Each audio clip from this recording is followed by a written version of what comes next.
তো নমস্কার বন্ধুরা, আমি মিঠু চলে এসেছি আরেকটা রেসিপি নিয়ে। তো আজকের রেসিপিটি হচ্ছে বাটা মাছের ভাপা। তো চলুন দেখা যাক বাটা মাছের ভাপাটি আমি কি করে বানাই। তো এখানে আমি 8টা মাছ নিয়েছি। তো মাছের মধ্যে আমি দিয়ে দিচ্ছি লবণ। লবণ হলুদ দিয়ে আমি ভালো করে মাছটাকে মেখে নেব। এখন এখানে দিয়ে দিচ্ছি আমি একটু হলুদ গুঁড়ো। মাছগুলোকে আমি হলুদ লবণ দিয়ে মাখিয়ে আধ ঘন্টার মতন রেখে দেব, যাতে মাছটার ভিতরে ভালো মতন লবণটা ঢুকে যায়। ভাপা বানাতে গেলে মাছের মধ্যে আগে লবণটা দিলে বেশি ভালো হয়।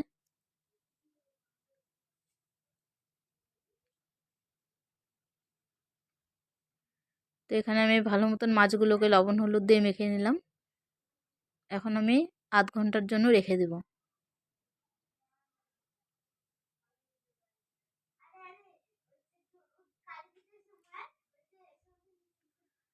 তারপর এখানে আমি নিয়েছি 2 চামচ সরিষে, সাদা সর্ষে, আর দিয়ে দিচ্ছি এখানে 3টে কাঁচা লঙ্কা, কয়েক টুকরো কাজু বাদাম, আর দিয়ে দিচ্ছি আদা টুকরো টুকরো করে কেটে। তারপর এখানে দিয়ে দিচ্ছি আমি পোস্ত। এখানে আমি 2 চামচ পোস্ত অ্যাড করছি।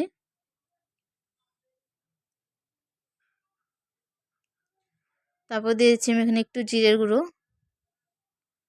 আর একটু দিয়ে দেব লবণ। সব কিছু দেওয়া হয়ে গেলে আমি এটাকে মিক্সিতে পেস্ট করে নেব। তো এখানে আমি একটা বাটি নিয়ে নিলাম। বাটিটাতে আমি সর্ষের তেল মাখিয়ে নিয়েছি, আর সব মশলাগুলো যে ছিল সেই মশলাগুলো আমি পেস্ট করে এখানে দিয়ে দিচ্ছি।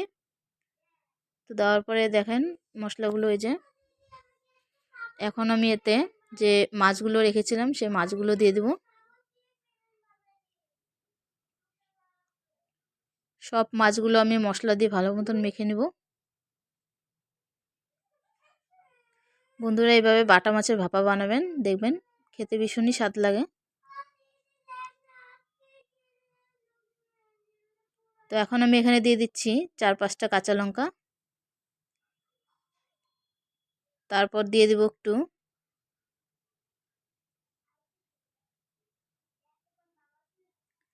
সরিষার তেল। উপর দিয়ে সরিষার তেল, ভাপাতে সরিষার তেল না দিলে ভালো লাগে না।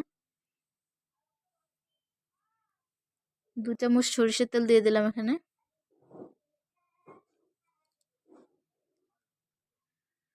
তো যেখানে আমি মশলাটা বানিয়েছিলাম ওটা ধুয়ে একটু জল দিয়ে দিলাম।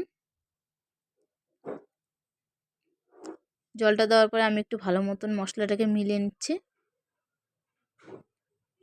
তো মশলাটা আমার মোটামুটি মেলানো হয়ে গেছে।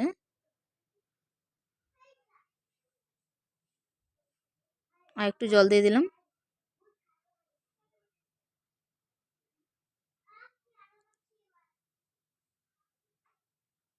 তো বন্ধুরা, এখনও পর্যন্ত যারা যারা আমার পেজটিকে ফলো করোনি তারা অবশ্যই ফলো করবে, লাইক কমেন্ট শেয়ার করবে। আর যারা আমার পেজটিকে ফলো করছে তাদের অনেক অনেক ধন্যবাদ।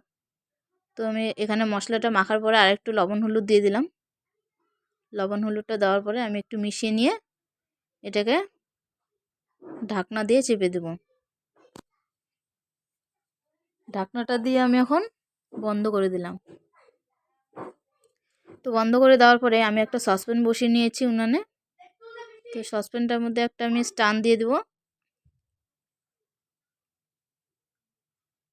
স্ট্যান্ডটা দিয়ে এখানে আমি জল দিয়ে দেব সসপ্যানে।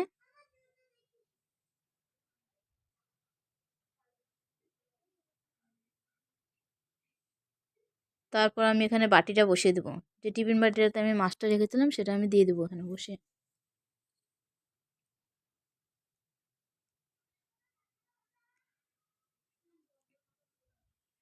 এটা আমি 15-20 মিনিটের জন্য একটু ঢেকে দিলাম। তো এখানে মোটামুটি 15-20 মিনিট হয়ে গেছে। এখন আমি ঢাকনাটা সরিয়ে দেখব যে আমার ভাপাটা কমপ্লিট হয়েছে কিনা।